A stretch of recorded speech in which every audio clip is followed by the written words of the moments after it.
Assalamualaikum warahmatullahi wabarakatuh. Good morning, ladies and gentlemen. Welcome to the 5th day of Virtual Summer Program 2021, Indigenous People of Indonesia, Perspective of Millennials, specially formulated by Directorate of International Affairs, Universitas Pendidikan Indonesia. Hello, everyone. Good morning and welcome back to another session with me, Dian, as your Master of Ceremony. It's such a blast I can speak here and meet you all in a very great day again. Oh, please bear with me, people. I hope you guys never get tired of saying me again this week. Now, as the opening, I'd like to call you guys based on the country. So make sure show us some hi when I call your country's name. Okay? Everybody, are you ready? Please show me some reaction if you're ready. Are you ready, everyone? I'm gonna call you based on your country, okay? Now, selamat pagi, Malaysia. Selamat pagi. Selamat pagi. Selamat pagi. Selamat pagi semua. Magandang umaga, Filipino friends. Magandang umaga. Magandang umaga. Araw. Xin chào, Vietnam. Any Vietnamese friends Xin here? chào Indonesia. Thank you. Subah bakhair, Pakistani friends. Any Pakistani friends already joined? Subah bakhair. Oh, thank you. Wow, it's so amazing that everyone in this room is so bubbling with excitement. The aura, your face is radiating so much joy. I feel so overwhelmed by happiness right now. Thank you, everyone. Okay, before we start today's lecture, I'd like to remind everyone in this room to get the comfiest seats, snacks, and make sure you're close with your bottle of water or maybe a cup of coffee. And don't forget to take little notes and make sure you are ready to absorb all the knowledge from today's session. Okay, ladies and gentlemen, I'd like to constantly remind you to please keep your microphone muted during the session. And just like days before, today we'll have a discussion in question and answer session after the lecture. So if you have something in your mind during the lecture, please keep it a while and ask it right away in the Q&A session by raising your hand first or type your question on the chat room. Okay. Ladies and gentlemen, so far our learning journey has been super exciting, and I'm not gonna lie, all of the speakers were very lit. And we've learned about how the indigenous knowledge system work and how people in Baduy live their life, and also the life story of people from Dayak. Not to mention the interactive Q&A session, which also held in a very interesting way. So, ladies and gentlemen, what does it mean? Yes, we will have another marvelous session for today with theme for today is a short introduction to Indonesian culture and sustainable community development and an ethno-economist perspective. Of course, with our special and amazing speaker, Bapak Dr. Kurniawan Saifullah from Universitas Padjadjaran. Maybe friends from Dia can help me to show the CV. I'd like to read this amazing CV first. Okay. So, Bapak Kurniawan Saifullah, which commonly known as Pak Budi, is that right, Bapak? Yeah, it's correct. It's my childhood name, so Yeah. I hope you don't mind. Okay. Pak Budi is a Vice Dean of Resource and Organization, also the Assistant Professor in Faculty of Economics and Business, Universitas Padjadjaran. He graduated from Leiden University with his PhD in Ethno-Economics and Ethno-Development in 2019, and been participating in numerous national and international research and projects. One of the reasons his research is on the driving behavior and its influence to tourist comfortability in Bandung in 2020, and a research project in developing an MSc in integrated ecotourism management in Indonesia. European Union Erasmus Plus projects for capacity building in higher education under the International Consortium of the Integrated Ecotourism Management in Indonesia since 2019 until 2021. And maybe, can you please scroll down to the bottom? Yes, can you see that?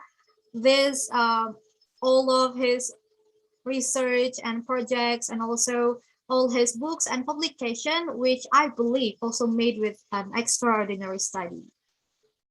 Okay, thank you very much for the screen. All right, people. Without any further ado, let's just welcome our speaker, Bapak Dr. Kurniawan Saifullah. Hello, Bapak. Good morning. Good morning, everyone. Thank you very much, Dia, Yes. for introducing me. Also, I'm a bit overwhelmed with your personal introduction. I hope I'm not going to disappoint you all today. Of course not, Bapak. How are you, Bapak? Are you okay, Pak? I'm good. I'm good. As the others also, I have got vaccinated 2 doses also. Wow. So I'm glad that we are now. Yes, that's great. Okay, Hopefully Bapak. it will be much better in the future with the pandemic. Amin. Okay, Bapak will have an hour session and you may start your lecture from now. Okay, thank you, Dian. And also thank you all participants, dear students. Good morning, everyone. Assalamualaikum warahmatullahi wabarakatuh. Very good morning. I hope you are all in very good conditions, despite of the fact that we are still struggling. I hope, I'm sure, with the pandemic, but with the increasing number of vaccination in each of our countries, hopefully we are getting better and better. And one day we are not going to meet online, but of course also offline, because what the organizing committee have been presenting to all you, to all of you, in fact, are really interesting if you can witness directly. Yeah. So I heard that you've been learning about Badui's cultures and then how they live. It will be much amazing if you have time, have the opportunity to visit Baduy in the southern part of West Java, and then you interact with them, and then you will see and understand how they have a quite different way of seeing things, seeing the world, and how they preserve, in particular, the natural environment. So I hope that the introduction by Dian will not be too much expectation to all of you, because I guess what she has been introducing me is quite, even I myself do not believe that I've been doing that far, but I hope this morning lecture, which I will introduce to you, will not get you bored. So in case you have any things to ask, or you may just directly interrupt me, because yeah, it's quite a long presentation, but you can just interrupt anytime you would like to ask or give your opinion. Then our session will be more dynamics and interesting, hopefully. So first of all, I would like to ask your permission to share the presentation today. So the topic that which I would like to introduce you today is about the short introduction to Indonesian culture. So if you heard the word culture, you might come to a quick question in your mind that what is Indonesia, what is cultures, and how to understand Indonesian cultures. Even I'm Indonesian since I was born, but sometimes I do not really understand the whole Indonesian, because as you may already know, that Indonesia is spread from Aceh to Papua, and then if you meet one of them, you might have different opinion, different experiences, because we have thousands of ethno-cultural groups or ethnicities. So in 34 provinces, so it's not easy to conclude who is Indonesians, because if you meet Acehnese, and then if you meet Sundanis, you meet Javanese, and then you meet Papuanis, or maybe from Kalimantan or Borneo, you might find similarities in one side, but the other side you also find differences in terms of understanding Indonesian. So what I'm trying to present to you in this very good morning is about first of all about how to understand and why we need to understand Indonesian cultures, and in what way that we could at least understand the perspective of Indonesian cultures. And then secondly, because I'm trained as an economist, my first degree in economics, and with majoring in cooperative management, and then my master's in economics, labor economics, and my PhD in ethnoeconomics, ethno-development. So how local cultures, indigenous people are integrated into development process. So that's why I would like to speak from my point of view as an ethno-economist. So you might have different way of seeing that. That will be good. So we can have a fruitful discussion for today. So first of all, secondly, I would like to thanks to Universitas Pendidikan Indonesia in particular, who has invited me to share a bit of my understanding, and then of course, very amazing organizing committee who has been preparing all these sessions so far, and then last but not least, of course, you all guys as participants in this virtual summer program of UPI. So today we are meeting in the virtual session. Hopefully in the future we will meet in persons so we can understand each other much better. So my presentation will be divided into four sub-contents. First, we would like to know why we need to understand about Indonesian cultures and how.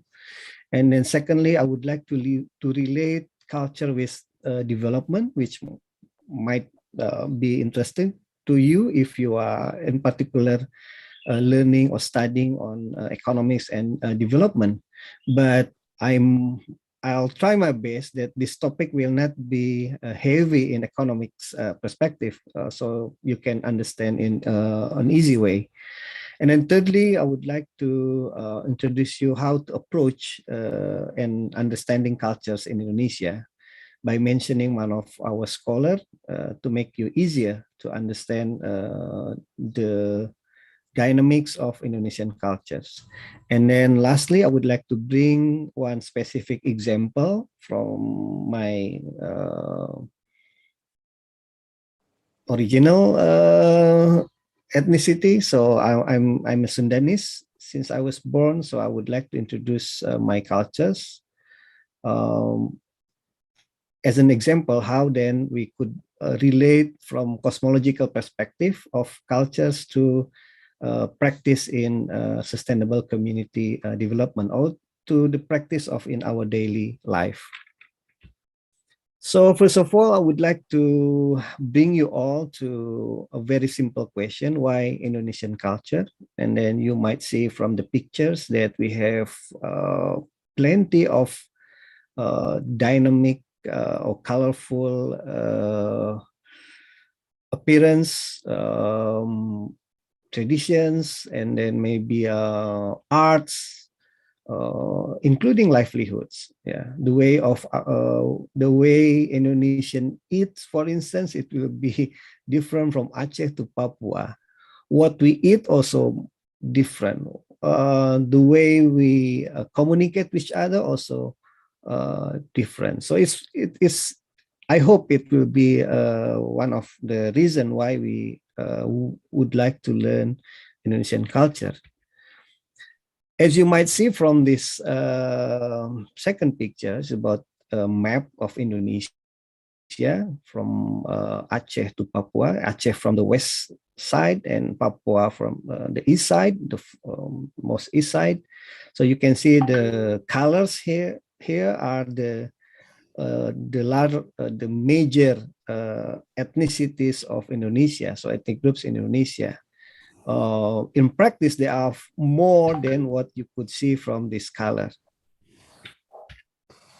And then secondly, if you look at these pictures, this is myself when I did my PhD in Leiden, the Netherlands or Holland. I joined a kind of celebration of Leiden in particular, but also Holland.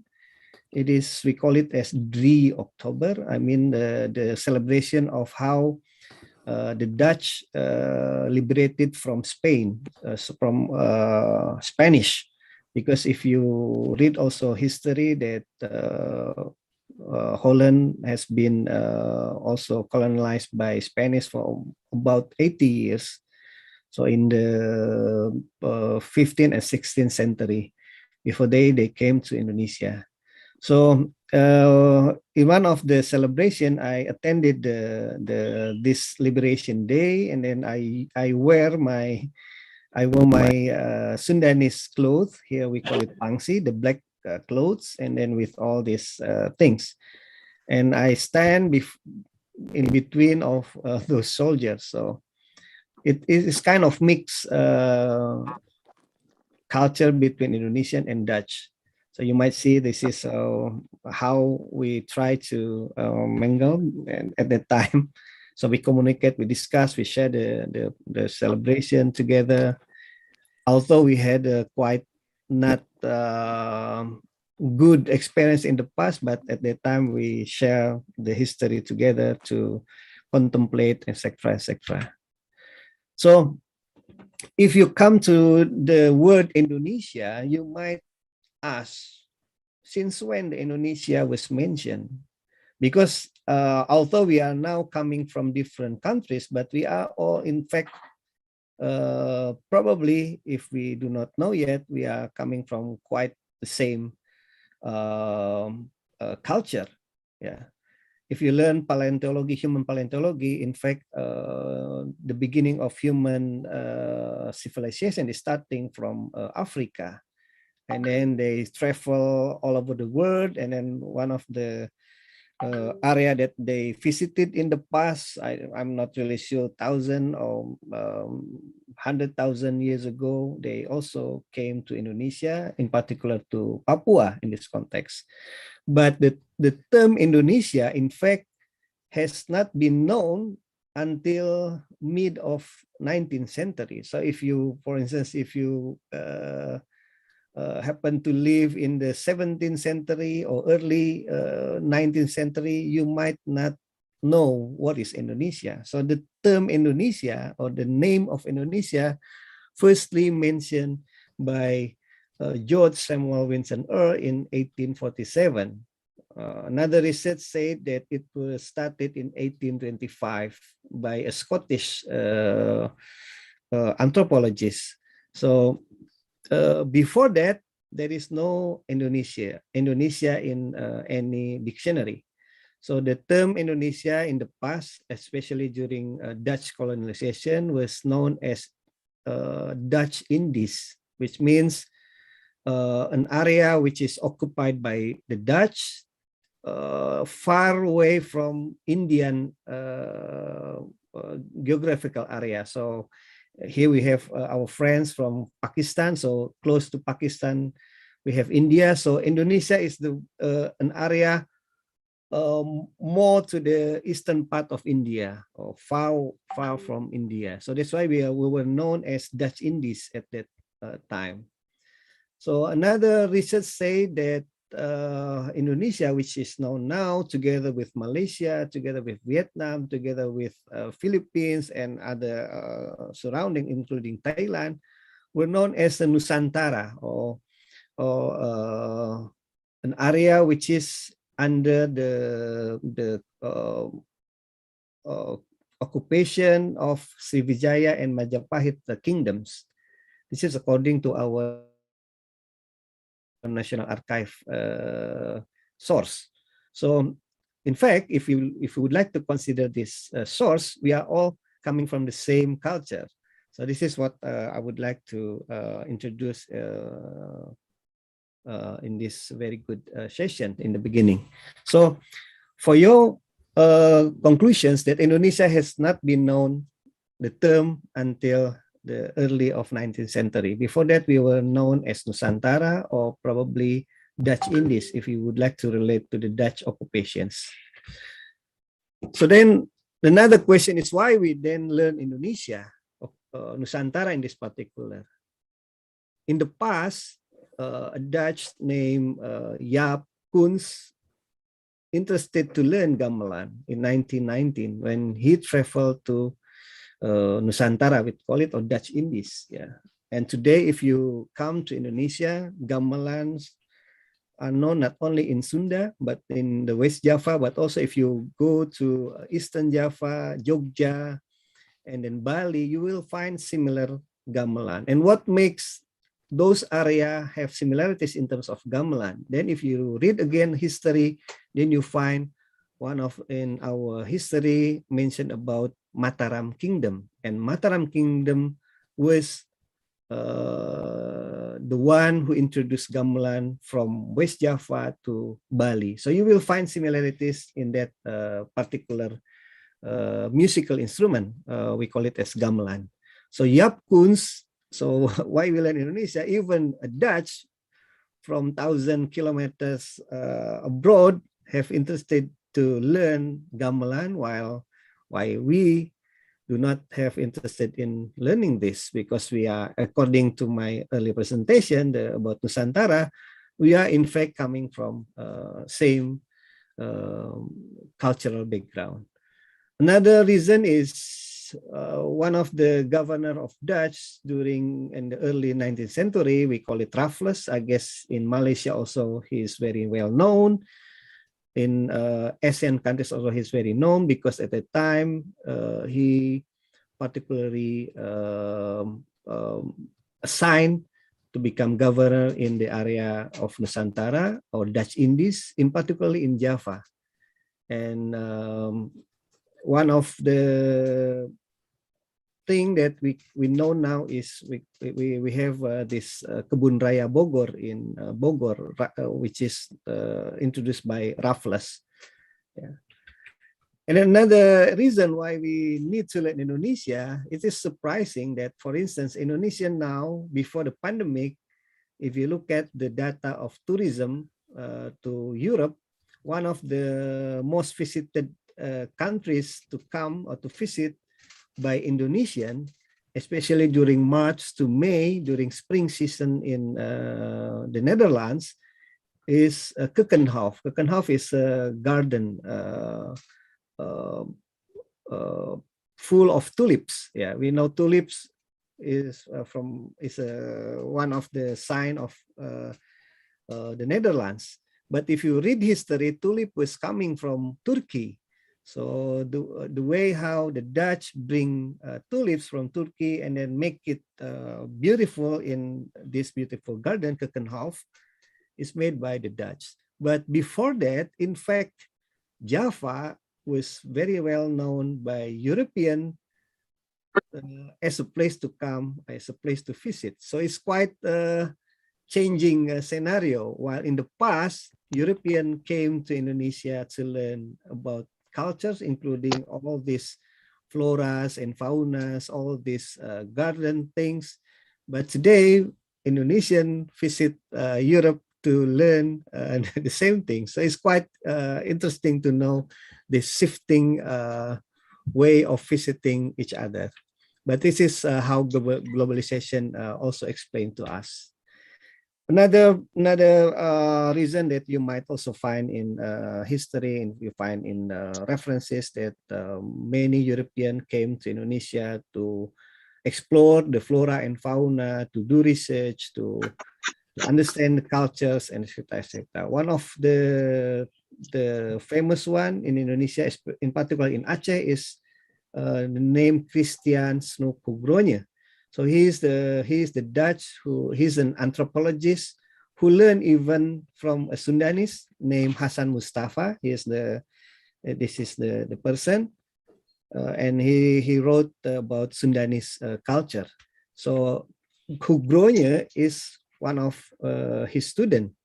So what Kogrogne suggested to the Dutch people is, if you would like to live with Indonesian in particular, you need to learn their cultures and adapt and live with them.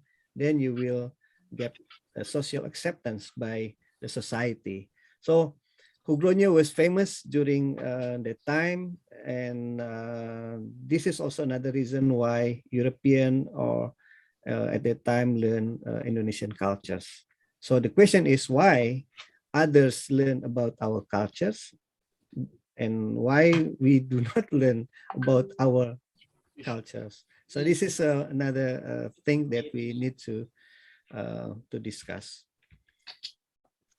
I will skip the first section of my presentations. If you have things to ask, you might just interrupt. Secondly, another reason why we need to learn culture, because I would like to relate culture and development. As you might probably know, that if you come to a term what we call as development, sorry, it's jumping before the. So development in a simple definition is any process, any transformations to enhance the well-being of people. We are all here would like to have a well-being. We would like to have a welfare situation. We would like to be happy to make it easier for you. But happiness is another thing that is not easy to define. We might be happy if we have plenty of money. We might be happy if we have good condition in terms of health, especially during this pandemic. We are happy if we could travel abroad, all over the world. We are happy if we have friends instead of money, for instance. So in fact, development is any process to reach that happiness, to reach that well-being, either individual or community or the whole society or country. So since happiness is not single definitions and relate to various factors, so development, as according to Ellen, is a multidisciplinary of social sciences. So basically to reach this well-being.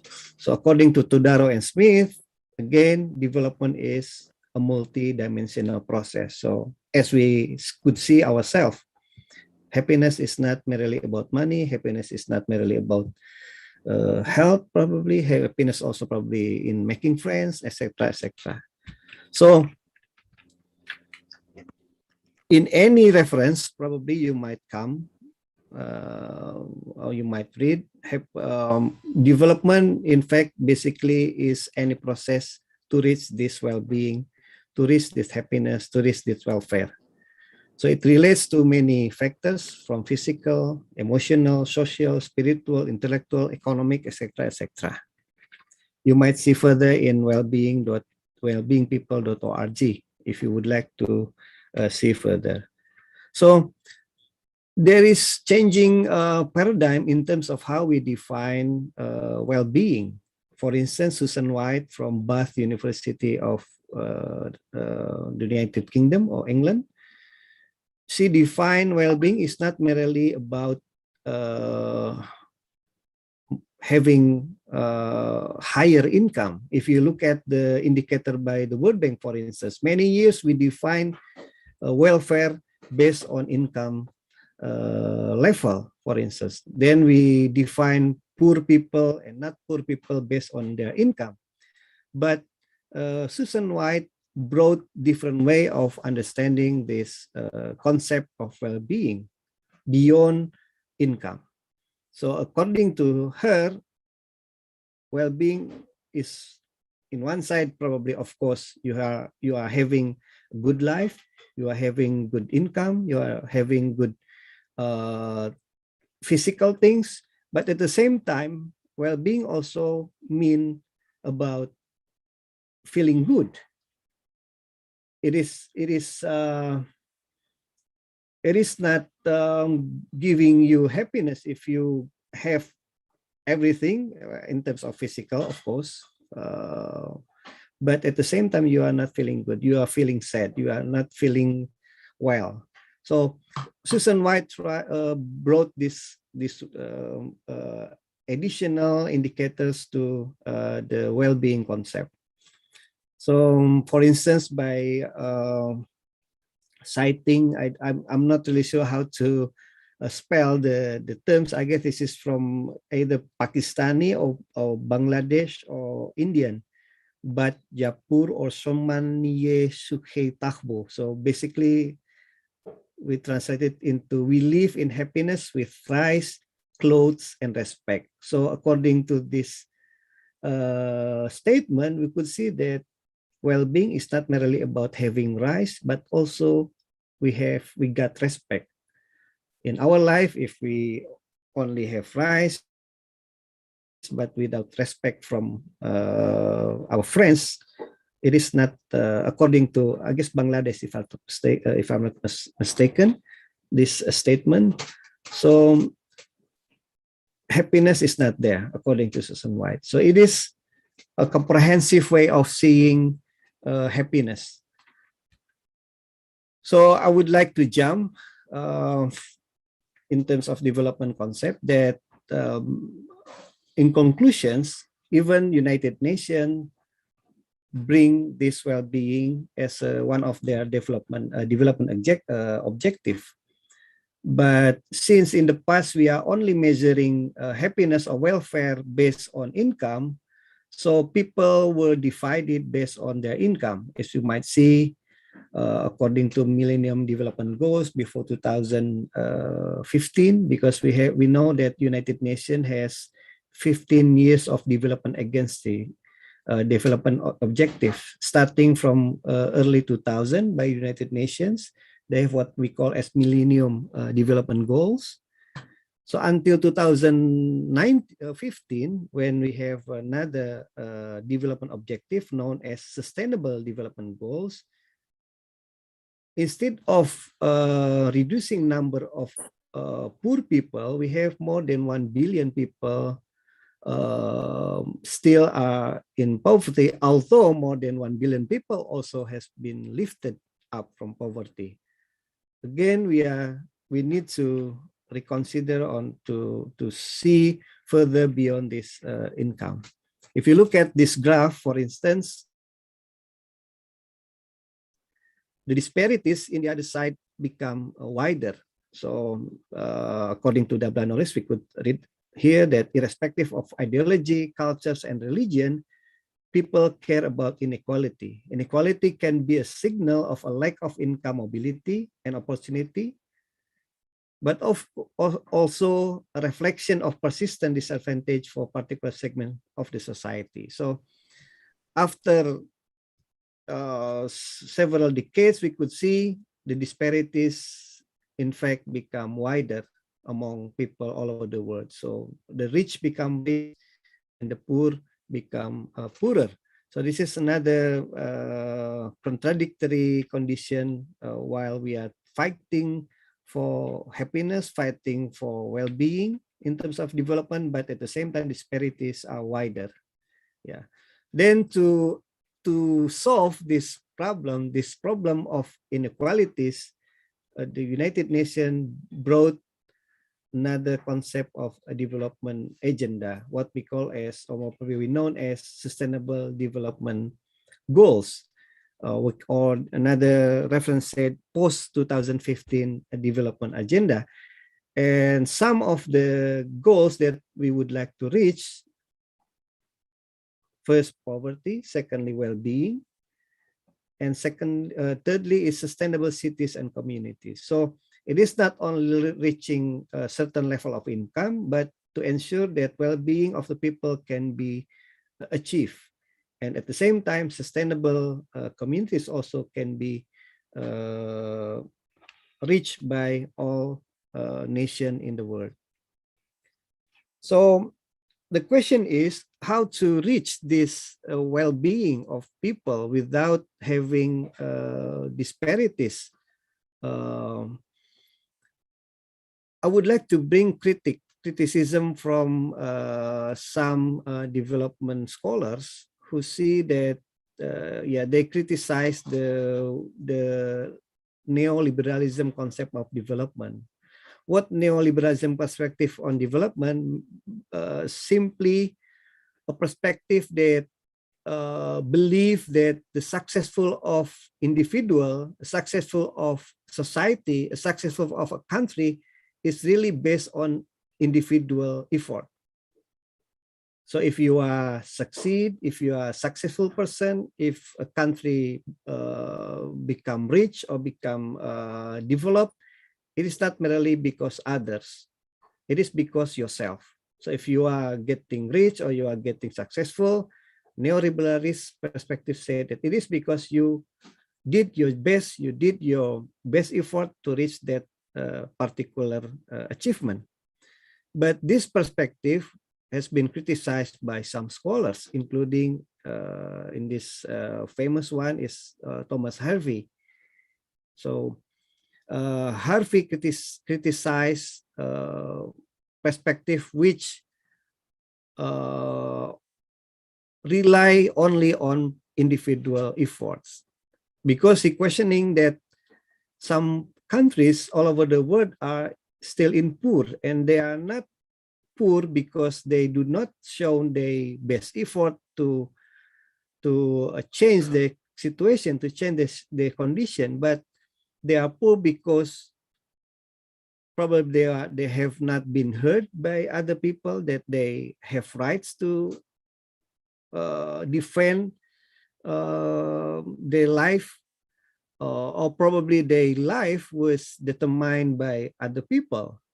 So this perspective basically criticized, how about poor people? Do they poor really because they do not show their effort, or do they poor because a structural condition which make them still in poor?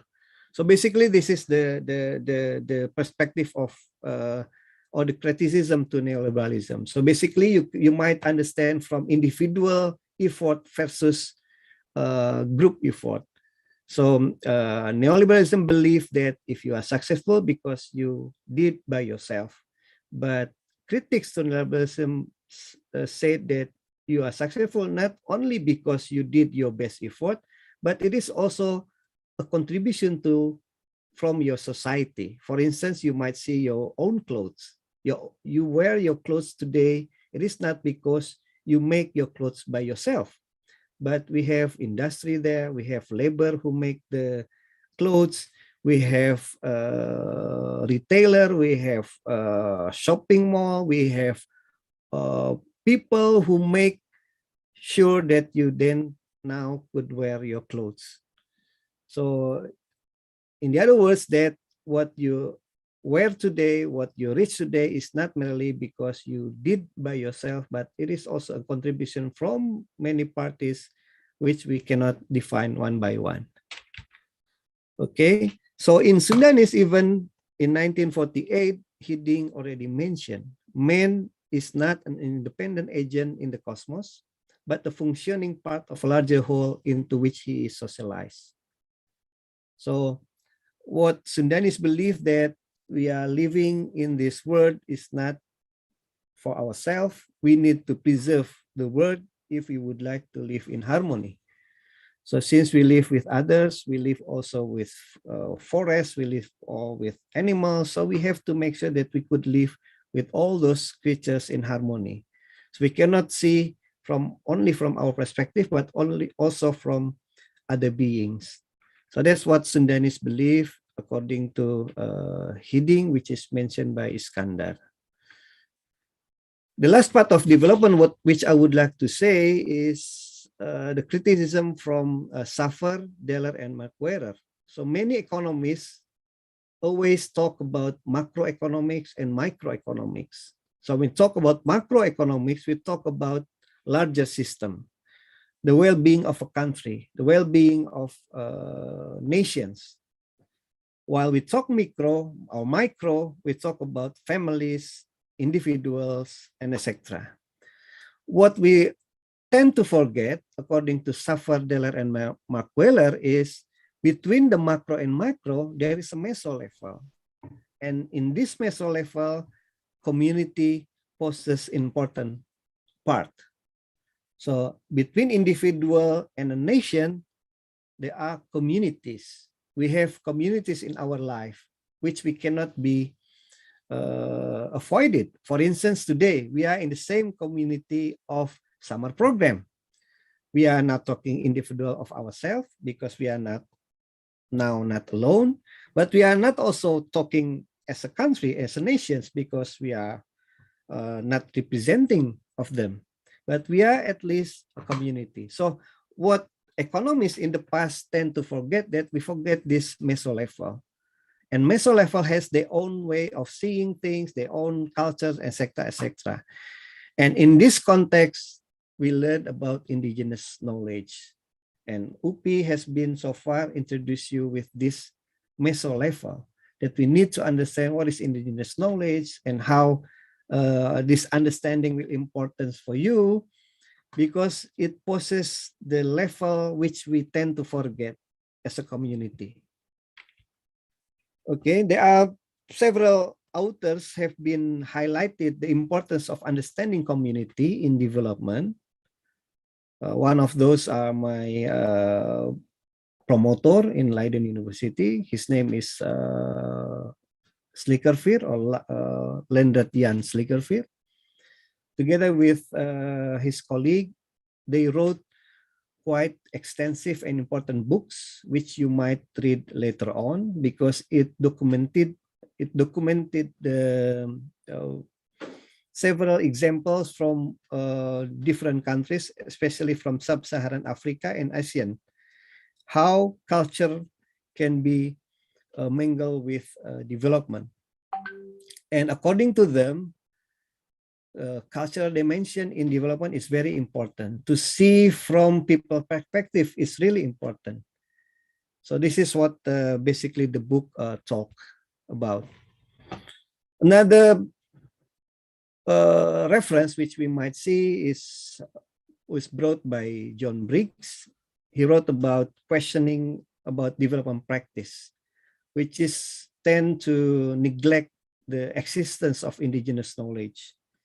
Yeah, you might see later this reference. So basically the question is, which one is suitable for development, indigenous knowledge or modern science? According to Richard Leakey from Kenya, we do not need to see it in binary way of thinking. We do not need to contradict one to another, but we might find the best from both worlds and then make it suitable for development.